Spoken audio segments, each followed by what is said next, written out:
नमस्कार। आज हम बात करेंगे एक खास सोच के तरीके के बारे में जो वकीलों की तरह सोचने में मदद करता है ताकि जिंदगी के मुश्किल फैसलों को आसानी से लिया जा सके। और हाँ, आगे बढ़ने से पहले अगर आप ऐसे ही ज्ञानवर्धक विषयों पर और जानकारी चाहते हैं तो प्लीज हमारे चैनल को सब्सक्राइब करें, इस वीडियो को लाइक करें और अपने परिवार और दोस्तों के साथ शेयर जरूर करें। तो हम अक्सर सोचते हैं ना कि वकील मतलब बस कानून जानते हैं, दांव पेंच, लेकिन असल में उनकी ट्रेनिंग का एक बहुत बड़ा हिस्सा ये होता है कि भाई सोचना कैसे है। हाँ बिल्कुल। किसी भी सिचुएशन के फैक्ट्स को बारीकी से देखना, सामने वाले के आर्ग्यूमेंट्स का अंदाजा लगाना और यहां तक कि जब सब कुछ अनसर्टेन सा लगे तब भी एक लॉजिक के साथ फैसला लेना। सही कहा। ये सिर्फ कानूनी मामलों के लिए नहीं है बल्कि हमारी रोजमर्रा की जिंदगी के लिए भी।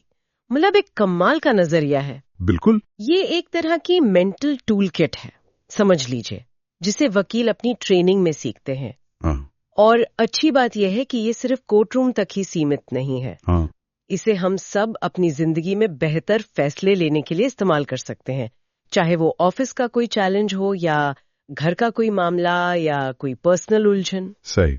इसी सोच को एक स्ट्रक्चर्ड तरीके से समझने के लिए एक फ्रेमवर्क है जिसे BICAT कहते हैं। ये 5 कदम हमें सिखाते हैं कि मुश्किल हालात में क्लैरिटी और तर्क के साथ कैसे सोचा जाए। हाँ, BICAT सुनने में शायद थोड़ा टेक्निकल सा लगे, लेकिन इसका जो कॉन्सेप्ट है बहुत प्रैक्टिकल है। तो चलिए पहले कदम से शुरू करते हैं। B यानी ब्रेक द प्रॉब्लम डाउन, समस्या को छोटे हिस्सों में तोड़ना। जी। वकील किसी भी बड़ी उलझी हुई समस्या को देखकर घबराते नहीं है। उनका पहला काम होता है उसे छोटे मैनेजेबल हिस्सों में बांटना। जैसे कोई मुश्किल कॉन्ट्रैक्ट हो तो वो उसे अलग अलग clauses, obligations, potential loop holes इसमें तोड़कर देखते हैं। सही कहा। और ये सिर्फ तोड़ने की बात नहीं है बल्कि हर हिस्से को तार्किक रूप से लॉजिकली समझने की कोशिश है। मान लीजिए काम पर कोई बड़ा प्रोजेक्ट मिला है जिसमें कई मुश्किलें हैं। अब एकदम से रिएक्ट करने या ओवरवेल्म महसूस करने के बजाय वकील की तरह सोचें, असल में चैलेंजेस क्या क्या हैं, इस प्रोजेक्ट से कौन कौन जुड़ा है, मतलब स्टेक होल्डर्स कौन है। स्टेक होल्डर्स, हाँ। हर स्टेक होल्डर की एक्सपेक्टेशन क्या है, क्या संभावित रुकावटें, पोटेंशियल रोड ब्लॉक्स आ सकती हैं। हर हिस्से को अलग अलग देखने से पूरी तस्वीर ज्यादा साफ नजर आती है। इसका एक बढ़िया उदाहरण रोजमर्रा की जिंदगी से लेते हैं। जैसे मान लीजिए किसी को एक नई नौकरी का ऑफर मिला है और वो मौजूदा नौकरी से ज्यादा खुश नहीं है। अब फैसला लेना मुश्किल लग सकता है। हाँ, अक्सर होता है। लेकिन बिकैट का B कहता है इसे तोड़ो। पहला हिस्सा, सैलरी और बेनिफिट्स क्या हैं, क्या ये मौजूदा नौकरी से बेहतर है। दूसरा, ग्रोथ अपॉर्चुनिटीज कैसी हैं, कुछ सीखने को मिलेगा। तीसरा, वर्क लाइफ बैलेंस कैसा रहेगा, आने जाने में कितना समय लगेगा। बिल्कुल। चौथा, कंपनी का कल्चर कैसा है, क्या वो मेरी पर्सनालिटी से मैच करता है। पांचवा, लॉन्ग टर्म स्टेबिलिटी कितनी है। बिल्कुल। जब आप समस्या को इस तरह छोटे कॉन्क्रीट सवालों में तोड़ देते हैं तो वो जो भावनाओं का गुबार होता है ना, वो थोड़ा शांत होता है। सही। आप हर पहलू को ऑब्जेक्टिव तरीके से देख पाते हैं। ये जल्दबाजी में लिए गए फैसलों से बचाता है, जहां हम अक्सर बस किसी एक चीज जैसे सिर्फ सैलरी से इतने प्रभावित हो जाते हैं कि बाकी चीजों को नजरअंदाज कर देते हैं। हाँ, ये होता है। वकील इसी तरह केस के हर फैक्ट को अलग अलग करके उसका एनालिसिस करते हैं ताकि कोई भी जरूरी डिटेल छूट ना जाए। तो समस्या को छोटे हिस्सों में तोड़ने के बाद अगला कदम क्या है? अगला कदम है I यानी identify your values and aims, अपने मूल्यों और लक्ष्यों को पहचानना। अच्छा। समस्या के टुकड़े करने के बाद ये समझना बेहद जरूरी है कि इस खास स्थिति में आपके लिए असल में मायने क्या रखता है, आपके सिद्धांत क्या है, आपका अल्टीमेट गोल, आपका अंतिम लक्ष्य क्या है। वकील किसी भी केस में अपने क्लाइंट के लिए सबसे पहले यही स्पष्ट करते हैं कि वो आखिर हासिल क्या करना चाहते हैं, सिर्फ केस जीतना या कोई समझौता करना या अपनी रेप्यूटेशन बचाना। लक्ष्य की क्लैरिटी स्ट्रैटेजी तय करने में मदद करती है। ये तो बहुत जरूरी बात है, खासकर निजी रिश्तों और पारिवारिक फैसलों में। जैसे अगर कोई परिवार ये सोच रहा है कि बच्चों की बेहतर पढ़ाई के लिए उन्हें किसी बड़े शहर शिफ्ट होना चाहिए या नहीं। हाँ बिल्कुल। यहाँ भावनाएं बहुत होती हैं, बच्चों का भविष्य, अपना कंफर्ट जोन छोड़ने का डर, आर्थिक बोझ। हाँ, और यहीं पर I कदम काम आता है। उस परिवार को बैठकर ये तय करना होगा कि उनकी प्रायोरिटीज क्या हैं, क्या उनके लिए बच्चों की हाई प्रोफाइल शिक्षा सबसे ऊपर है या फिर परिवार का एक साथ रहना और मौजूदा सोशल सर्कल? क्या फाइनेंशियल स्टेबिलिटी ज्यादा जरूरी है या फिर नए अपॉर्चुनिटीज के लिए जोखिम उठाना? जब आप अपने कोर वैल्यूज और लॉन्ग टर्म एम्स को स्पष्ट कर लेते हैं तो फैसला लेना आसान हो जाता है, भले ही वो मुश्किल हो। और इससे शायद वो जो आपस में गलतफहमियां होती हैं वो भी कम होती हैं। बिल्कुल। अगर परिवार के सभी सदस्यों को पता है कि फैसला किन मूल्यों के आधार पर लिया जा रहा है तो उसे स्वीकार करना ज्यादा आसान होता है। हाँ, एक्सेप्टेंस बढ़ जाता है। वकील भी नेगोशिएशन में यही करते हैं। वो समझते हैं कि सामने वाली पार्टी के लिए असल में क्या महत्वपूर्ण है, सिर्फ उनकी मांगों के पीछे का असली मकसद क्या है। सही। मूल्यों की स्पष्टता आपको भटकाव से बचाती है। जब कई सारे विकल्प सामने हों तो आपके मूल्य एक कंपास की तरह काम करते हैं जो आपको सही दिशा दिखाते हैं। ये आपको सिर्फ शॉर्ट टर्म गेन्स के बजाय लॉन्ग टर्म कॉन्सिक्वेंसेस पर फोकस करने में मदद करता है। ठीक है, तो हमने समस्या को तोड़ा और अपने मूल्यों और लक्ष्यों को पहचाना। हाँ। अब आता है तीसरा कदम, सी, यानी collect relevant knowledge and facts, प्रासंगिक जानकारी और तथ्य इकट्ठा करना। जी। ये सुनने में तो सीधा लगता है, लेकिन वकील इसे बहुत गंभीरता से लेते हैं। वो सुनी सुनाई बातों या अनुमानों पर भरोसा नहीं करते।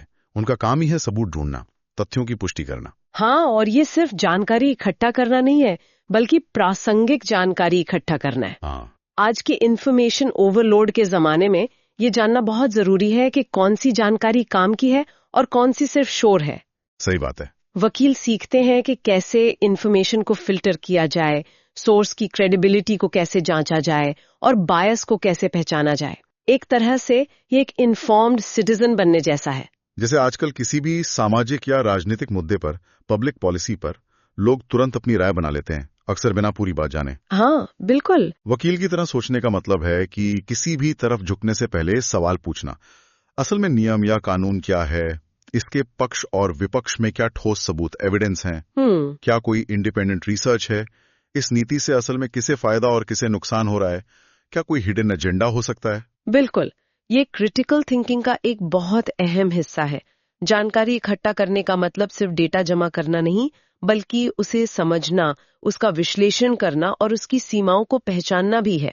अच्छा। वकील हमेशा पूछते हैं, इस दावे का आधार क्या है, क्या ये तथ्य वेरीफाइबल है, क्या कोई और दृष्टिकोण, पर्सपेक्टिव है जिसे हम नजरअंदाज कर रहे हैं। ये आदत हमें मैनिपुलेशन और मिस इन्फॉर्मेशन से बचाती है। और ये सिर्फ बड़े सामाजिक मुद्दों के लिए ही नहीं, बल्कि रोजमर्रा के फैसलों में भी काम आता है।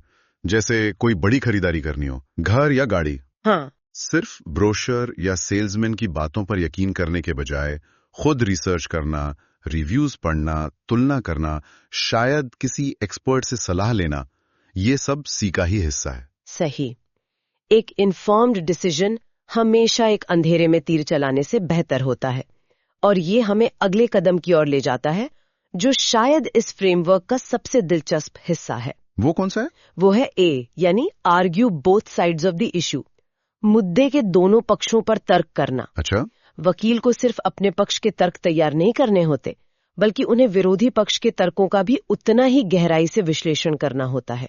उन्हें सोचना होता है कि अगर वो दूसरी तरफ होते तो क्या दलीलें देते, उनके केस में क्या कमजोरियां हैं जिन्हें विरोधी पक्ष उजागर कर सकता है। इसे प्लेइंग द डेविल्स एडवोकेट भी कहते हैं। ये तो काफी चैलेंजिंग लगता है, मतलब अपने ही तर्क के खिलाफ सोचना। हाँ है तो, लेकिन ये बेहद जरूरी है।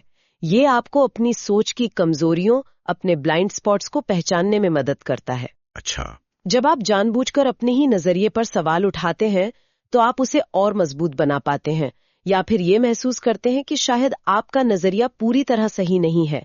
ये बौद्धिक ईमानदारी, इंटेलेक्चुअल ऑनेस्टी की निशानी है। इसका एक अच्छा उदाहरण स्वास्थ्य संबंधी फैसलों, हेल्थ केयर डिसीजंस में हो सकता है। हाँ। मान लीजिए डॉक्टर ने कोई इलाज सुझाया है। हाँ। एक कदम कहता है कि सिर्फ फायदों पर ध्यान न दें, पूछें इसके संभावित नुकसान या साइड इफेक्ट्स क्या हैं, क्या कोई और सुरक्षित या ज्यादा असरदार विकल्प, ऑल्टरनेटिव्स मौजूद हैं। बिल्कुल। अगर कोई दूसरा एक्सपर्ट होता तो वो इस इलाज पर क्या सवाल उठा सकता था। बिल्कुल, ये आपको पैसिव रिसिपिएंट से एक्टिव पार्टिसिपेंट बनाता है।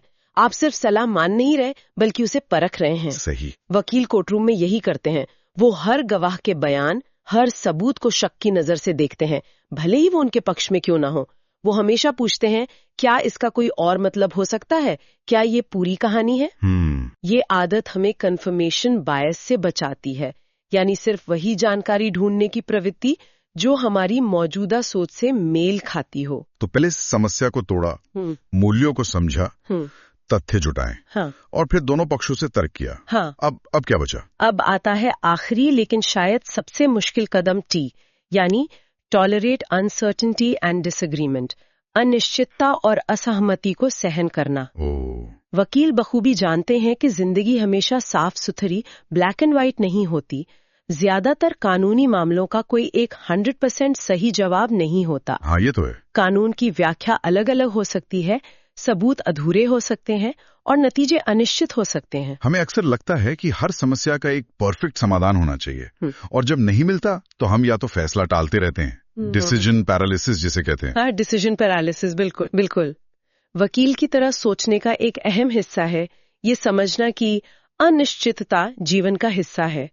आप चाहे कितनी भी रिसर्च कर लें, कितने भी तर्क वितर्क कर लें, फिर भी कुछ हद तक अनसर्टेनिटी बनी रहेगी। टी कदम हमें सिखाता है कि इस अनिश्चितता के साथ सहज होना सीखें और फिर भी उपलब्ध जानकारी के आधार पर सबसे बेहतर संभव फैसला लें और आगे बढ़ें। ये मानसिकता तब भी काम आती है जब हमें किसी एक्सपर्ट जैसे वकील या डॉक्टर की मदद लेनी होती है। अक्सर दो एक्सपर्ट्स की राय अलग अलग हो सकती है। जी हाँ। ये समझना कि कोई भी गारंटी नहीं दे सकता और हमें खुद उपलब्ध विकल्पों का वजन करके एक चुनाव करना होगा, ये भी टी का ही हिस्सा है। हाँ, ये आपको अनरियलिस्टिक एक्सपेक्टेशन से बचाता है। आप ये स्वीकार करते हैं कि आप अपना सर्वश्रेष्ठ प्रयास कर रहे हैं, लेकिन नतीजा पूरी तरह आपके नियंत्रण में नहीं है। सही। ये मानसिक लचीलापन, मेंटल फ्लेक्सिबिलिटी पैदा करता है। अगर चीजें उम्मीद के मुताबिक नहीं होती तो आप निराश होकर हार मानने के बजाय स्थिति का फिर से आकलन करके अपनी रणनीति बदल सकते हैं। वकील केस हारने पर भी अगली रणनीति पर काम करना शुरू कर देते हैं। तो संक्षेप में यह है BICAT framework. B, break the problem down, समस्या को छोटे हिस्सों में तोड़ें। I, identify your values and aims, अपने मूल्यों और लक्ष्यों को पहचानें। C, collect relevant knowledge and facts, प्रासंगिक जानकारी और तथ्य इकट्ठा करें। A, argue both sides of the issue, मुद्दे के दोनों पक्षों पर तर्क करें। T, tolerate uncertainty and disagreement, अनिश्चितता और असहमति को सहन करें। जी, ये सुनने में काफी मेथोडिकल लगता है। हाँ, ये मेथोडिकल है, लेकिन इसका मतलब ये नहीं कि ये भावनाओं को पूरी तरह नकार देता है। वकील भी इंसान होते हैं, उनमें भी भावनाएं होती हैं। हाँ, बिल्कुल। लेकिन ये फ्रेमवर्क भावनाओं को पहचानने और समझने में मदद करता है ताकि वो हमारे फैसलों पर हावी न हो जाए। ये क्लियर हेडेड रहने का तरीका है। अच्छा।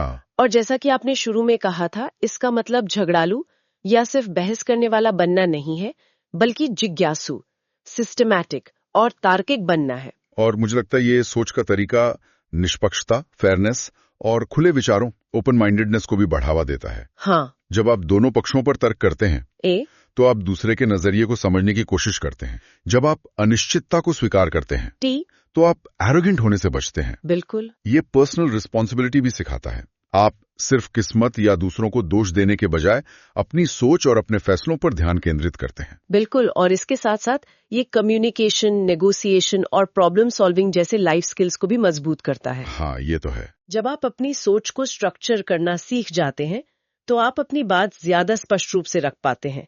जब आप दूसरों के नजरिए को समझते हैं तो आप बेहतर नेगोशिएट कर पाते हैं।